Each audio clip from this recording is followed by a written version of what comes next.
빌레몬서는 바울이 갇힌 중에 낳은 아들인 오네시모를 위해 빌레몬에게 적은 개인적인 서신입니다.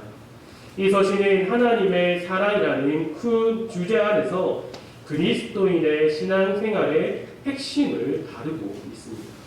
오늘 본문을 통해 하나님의 사랑과 복음의 능력을 전하고자 합니다. 오네시모의 이름의 뜻은 유익한, 쓸모있는 이라는 뜻으로 당시 종들에게는 흔히 붙여진 이름이었습니다.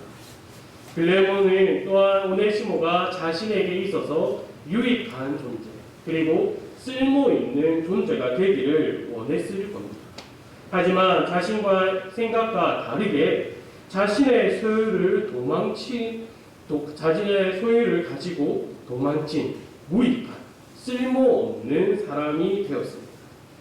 아마 오네시모가 빌레몬의 소유를 훔쳐 달아나지 않았을지라도 그는 여전히 무익한 종으로 살아갔을 겁니다. 왜냐하면 당시 로마 시대에서는 이 종은 사람의 취급을 받지 못했죠. 무슨 일을 하든지 그는 종이었을 뿐입니다. 우리가 아무리 종이 자신의 일에 충성을 다하고 열심을 다해도 그것은 그 종이 해야 할 일이지 잘하는 것이 아니었습니다. 이러한 그에게 어떠한 마음의 변화가 있었는지 모르지만 그는 자신의 이름에 따라서 쓸모있는 자, 유익한 자가 되기 위하여서 자신의 주인인 빌레몬의 소유를 들고 도망을 쳤습니다. 그는 로마를 향하여서 도망을 쳤죠. 로마에서 새로운 인생을 살아가 보겠다는 이 소망을 가지고 희망찬 꿈을 가지고 도망을 쳤습니다. 하지만 정신을 차리고 보니 그는 감옥에 갇힌 죄수가 되었습니다. 주인의 소유를 가지고 도망쳤지만 그 결과는 무익한 자 그 자체였습니다. 그가 얼마나 깊은 절망 가운데 빠져 있었겠습니까? 깊이를 가늠할 수 없을 정도로 아주 깊은 절망감에 있었을 겁니다. 그때에 바울을 만나게 됩니다.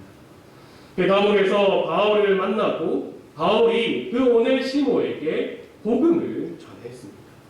복음을 들은 오네시모는 기쁨이 넘쳐났을 겁니다. 하지만 저는 이 오네시모가 복음을 들었을 때에 기쁨만 있었다라고 생각하지 않습니다. 그에게는 이때까지 경험한 절망감보다 더 깊고 무서운 절망감이 자신에게 왔을 겁니다. 사랑하는 성도 여러분, 오네시모가 복음을 들었는데 그가 단지 기쁘지 않고 왜 절망감도 함께 있었을까요? 복음은 기쁜 소식이라고 하는데 이 복음이 기쁨만 주는 것이 아니라 절망감을 준다는 게 말이 되겠습니까? 하지만 이것은 말이 됩니다. 정확히는 깊은 절망감을 주는 동시에 말할 수 없는 기쁨을 함께 주는 것이 바로 복음입니다. 하이데베르크 교리문답 첫 질문은 살아서나 죽어서나 당신의 유일한 위로가 무엇이냐라고 물어봅니다. 이 질문의 답은 나의 몸과 영혼이 그리스도의 것입니다 라는 것입니다. 이러한 고백이 있을 때까지는 이를 위하여서 예수님께서 보혈로 나의 모든 죄의 값을 치르셨고 그리고 이것을 우리 성부 하나님께서 계획하셨으며 성령 하나님께서는 영생을 확신시켜 주시고 마음을 다하여 하나님을 위하여 살아갈 수 있게 만든다라는 것입니다. 이 말만 들으면 얼마나 기쁜 것입니까? 내가 나의 것이 아니라 하나님의 것이고 하나님을 위해 살아갈 수 있는 존재가 된다라는 것이 얼마나 기쁜 것입니까? 하지만 이어지는 질문을 보면 우리가 조금 의아해질 수 있습니다. 이어지는 질문은 당신은 당신의 죄와 비참함을 알아야 합니다. 그리고 그 비참함을 어디에서 알 수 있습니까? 라는 질문이 이어집니다. 이거 다 된 밥에 재 뿌리는 거 아닙니까? 우리가 복음은 단지 기쁨을 준다라고 얘기하고 그리스도를 믿기만 하면은 우리가 구원을 받는다라는 이 말까지만 있으면은 얼마나 완벽한 것이라고 생각하겠습니다. 하지만 이어지는 질문은 죄를 알아야 한다고 합니다. 죄뿐만 아니라 내 자신이 얼마나 비참한지를 깨달아야 한다라고 말하고 있는 것이죠. 자, 성도 여러분, 우리가 죄와 나의 비참함을 꼭 알아야 합니다. 꼭 알아야 합니다. 나의 죄가 어떠한지, 내가 얼마나 비참한 존재인지를 꼭 알아야 합니다. 이것을 알았을 때 비로소 나에게는 우리 구주 그리스도밖에 없다라는 것을 고백하기 때문이죠. 그래서 복음은 나의 죄가 얼마나 큰지, 내가 쓸모없고 유익하지 않은 자임을 고백하고 나에게는 죄밖에 나을 수밖에 없다라는 것을 인정하게 만듭니다. 저는 중학교 3학년 때 얼떨결에 중고등부에 임원이 됐습니다. 앞에 있던 후보들이 안 하겠다고 포기 선언을 하다 보니까 담당 교육자였던 강도사님께서 이제는 포기 못한다 이렇게 해버렸습니다. 그래서 2명 중에 2명이 오는데 당선된 거죠. 그래서 그 친구와 함께 그날 있었던 첫 임원회의를 갔을까요? 안 갔을까요? 안 갔습니다. 하기 싫은데 됐으니까 그 회의에 참석하지 않았습니다. 그랬더니 회장 형에게 전화가 왔습니다. 받지 않았죠. 그래가지고 문자 한 통이 왔습니다. 그래도 된 김에 1년만 열심히 해달라 이거였습니다. 그리고 다음 주 토요일에 강도사님과 함께하는 성경 공부가 있으니 참석해 달라는 문자였습니다. 그래서 친구와 그래 우리가 됐으니 1년만 열심히 해보자라고 하고 참석을 했습니다. 이 토요일에 성경 공부를 참석을 했는데 저와 저의 친구는 놀림의 대상이었습니다. 왜 놀림의 대상이었겠습니까? 저는 그때 아브라함의 아들이 이삭인 줄 처음 알았습니다. 제가 어떻게 신앙생활을 했는지 짐작이 가시죠? 이 같이 임원이 된 친구도 똑같은 상황이었습니다. 이 놀림을 받으니까 놀림을 받을 수 없다라고 생각을 하고 친구와 이 성경을 열심히 읽었습니다. 그리고 공과 공부 시간에 선생님에게 질문도 많이 하면서 지식을 채워갔습니다. 그리고 기도를 어떻게 하는지도 몰랐습니다. 기도에 참석하니까 크게 기도하면 된다라고 했습니다. 소리도 질러봤습니다. 그러다가 그냥 우리가 모여서 기도하는 것보다 산에 올라가서 산기도를 하는 게 더 좋다라고 말을 하더라고요. 그래서 많은 사람들이 황령산에 야경을 보러 올라갔지만 저는 황령산에 기도하러 올라갔습니다. 나무 하나를 뽑아야지 기도가 응답이 잘 된다 라는 말을 들었죠. 그리고 찬양도 크게 해야 한다라고 하더라고요. 크게 불렀습니다. 이왕 찬양팀에 속해서 찬양을 하면은 더 좋다 해서 찬양팀에도 들어갔습니다. 그리고 싱어로 하는 것보다 악기로서 하나님을 찬양하는 것도 더 좋다 해서 베이스 기타도 배웠죠. 그리고 그 뒤에 다윗처럼 율동을 하면서 찬양하는 것도 좋다더라. 그래서 율동도 열심히 했습니다. 우리 성도 여러분 놀라시겠지만 제가 유치부 율동교사 출신입니다. 네, 다음에 기회가 되면은 한번 제가 율동을 한번 보여드리도록 하겠습니다. 여하튼 저는 이러한 모습으로 인하여서 제가 복음을 받아들였다라고 생각을 했습니다. 나는 신앙생활을 제대로 하고 있다라고 생각을 했습니다. 다른 사람에게 비춰지는 모습들을 통하여서 저는 구원받은 자라고 생각이 되었습니다. 하지만 그 신앙생활은 하나님을 위해서 살아가는 것이 아니라 나의 만족을 위해서 살아갔던 것입니다. 어느 순간 이러한 질문들이 저의 가슴에 박히기 시작했습니다. 하나님께 은혜를 받는다라는 게 어떠한 뜻인가? 예수님께서 피 흘려 돌아가신 것은 아주 오래전의 일인데 그것이 나와 무슨 관계가 있는가? 나는 누구를 향해서 찬양을 하고 있었나? 나는 누구에게 기도를 하고 있었나? 이러한 질문들이 계속해서 쏟아지자 저는 두려워졌습니다. 이때까지 흘렸던 눈물과 목이 쉬어라 했던 그 찬양들이 모두 헛것이 되어버렸기 때문입니다. 하나님이 아니 나를 위해서 했다라는 것이 보이자 저는 두려움에 빠졌습니다. 로마서 2장 12절에서 13절을 한번 같이 보도록 하겠습니다. 로마서 2장 12절에서 13절입니다. 다 함께 읽도록 하겠습니다. 시작. 무릇 율법 없이 범죄한 자는 또한 율법 없이 망하고 무릇 율법이 있고 범죄한 자는 율법으로 말미암아 심판을 받으리라. 하나님 앞에서는 율법을 듣는 자가 의인이 아니요 오직 율법을 행하는 자라야 의롭다 하심을 얻으리니. 로마서 3장 20절도 함께 읽어보도록 하겠습니다. 시작. 그러므로 율법의 행위로 그의 앞에 의롭다 하심을 얻을 육체가 없나니 율법으로는 죄를 깨달으니라. 이어지는 23절에서는 이렇게 이야기합니다. 모든 사람이 죄를 범하였음에 하나님의 영광에 이르지 못하더니. 율법을 듣는 자가 의인이 아니고 행하는 자가 의인이라고 합니다. 이 율법을 행하면 행할수록 깨닫는 것이 무엇입니까? 마지막에 읽었던 23절이죠. 모든 사람이 죄를 범하였음에 하나님의 영광에 이르지 못하더니.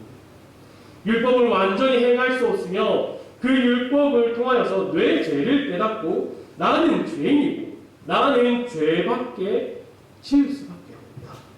나 스스로는 하나님의 영광에 이룰 수 없다라는 것을 깨닫게 됩니다.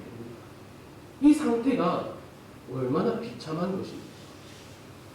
내 입장에서 내가 할 수 있는 모든 것을 하지만 그것이 다 죄라는 겁니다. 복음을 깨닫기 전에는 율법을 행할 수 있다라고 생각하고 율법을 조금이라도 행함을 통하여서 나의 의를 세우기 바빴지만 이제는 그 모든 것이 부끄러워지는 거죠. 그리고 끝이 없는 절망감에 빠지게 됩니다. 하지만 복음의 끝은 절망만 주는 것이 아닙니다. 복음은 절망을 주고 끝을 내는 것이 아니라 동시에 한 줄기 빛, 그 찬란한 빛, 말할 수 없는 그 기쁨을 우리에게 비추어 줍니다. 로마서 3장 21절에서 22절입니다. 우리 한번 다 함께 읽어보도록 하겠습니다. 시작. 이제는 율법, 제가 읽어보도록 하겠습니다. 이제는 율법에 하나님의 한 의가 나타났으니 율법과 선지자들에게 증거를 받는 것이라. 곧 예수 그리스도를 믿음으로 말미암아 모든 믿는 자에게 미치는 하나님의 의니 차별이 없느니라. 내 의가 아닌 하나님의 의가 주어집니다. 이어지는 23절에서 28절에서는 이렇게 말합니다. 모든 사람이 죄를 범하였음에 하나님의 영광에 이르지 못하더니 그리스도 예수 안에 있는 성령으로 말미암아 하나님의 은혜로 값없이 의롭다 하심을 얻은 자 되었느니라. 이 예수를 하나님이 그의 피로써 믿음으로 말미암는 화목제물로 세우셨으니 이는 하나님께서 길이 참으시는 중에 전에 지은 죄를 간과하심으로 자기의 의로우심을 나타내어 하심이니 곧 이때에 자기의 의로우심을 나타내사 자기도 의로우시며 또한 예수 믿는 자를 의롭다 하려 하시니라. 그런즉 자랑할 때가 어디냐 있을 수가 없느니라. 무슨 법으로냐 행위로냐 아니라 오직 믿음의 법으로냐. 그러므로 사람이 의롭다 하심을 얻는 것은 율법의 행위에 있지 않고 믿음으로 되는 줄 우리가 인정하노라. 아멘. 너의 죄, 나의 비참함, 나는 아무것도 할 수 없음, 나는 무익한 존재임을 인정하도록 하는 것이 바로 복음의 능력입니다. 그리고 그와 동시에 그리스도께서 나를 위하여 죽으셨고 이는 하나님께서 나를 사랑하심을 통하여서 그리스도를 이 땅에 보내어 주셨고 그리고 이를 깨닫게 하는 것이 바로 우리 안에 계시는 성령 하나님을 알게 하는 것이 복음의 능력입니다. 무익한 자에서 유익한 자로 만드는 것이 바로 하나님의 사랑이며 복음의 능력입니다. 디도서 3장 4절에서 7절에서는 이렇게 이야기합니다. 우리 구주 하나님의 자비와 사랑하심이 나타날 때에 우리를 구원하시되 우리가 행한 바 의로운 행위로 말미암지 아니하고 오직 그의 긍휼하심을 따라 중생의 씻음과 성령의 새롭게 하심으로 하셨나니 우리 구주 예수 그리스도로 말미암아 우리에게 그 성령을 풍성히 부어주사 우리로 그의 은혜를 힘입어 의롭다 하심을 얻어 영생의 소망을 따라 상속자가 되게 하려 하시니라. 이것이 바로 바울이 계속해서 빌레몬에게 하나님의 사랑을 말하는 이유입니다. 빌레몬아리가 경험하고 맛본 그 절망감 그리고 그 가운데 주어진 하나님의 사랑, 복음의 능력, 하나님의 의 그로 인하여 내가 영생의 소망을 따라 상속자, 유익한 자가 된 것처럼 모두가 말하는 무익한 종, 너의 소유를 가지고 도망친 그 무익한 종 오네시모도 하나님의 사랑, 복음의 능력으로 인하여 유익한 자가 되었다. 그도 너와 같은 영생의 소망을 따라서 그 상속자가 되었다. 그러므로 그를 형제로 받아들이는 것은 마땅한 일이다라고 말하고 있는 거죠. 그런데 우리가 복음서를 읽다가 보면은 조금 헷갈리는 부분이 있습니다. 제자들이 예수님께 믿음을 더하게 해달라는 간구를 합니다. 이에 예수님께서는 그 제자들에게 겨자씨 하나일 만한 믿음만 있었더라면 뽕나무더러 뿌리가 뽑혀 바다에 심겨라 할 것이다 라고 말씀하여 주십니다. 그리고 이어서 이런 말씀을 하십니다. 누가복음 10장 7절에서 10절입니다. 여러분 다 같이 읽어보도록 하겠습니다. 누가복음 10장 7절에서 10절입니다. 제가 봉독해 드리도록 하겠습니다. 너희 중 누구에게 밭을 갈거나 양을 치거나 하는 종이 있어 밭에서 돌아오면 그더러 곧 와 앉아서 먹으라 말할 자가 있느냐. 도리어 그더러 내가 먹을 것을 준비하고 띠를 띠고 내가 먹고 마시는 동안에 수종 들고 너는 그 후에 먹고 마시라 하지 않겠느냐. 명한대로 하였다가 종에게 감사하겠느냐. 이와 같이 너희도 명령받은 것을 다 행한 후에 이르기를 우리는 무익한 종이라 우리가 하여야 할 일을 한 것뿐이라 할지니라. 아멘.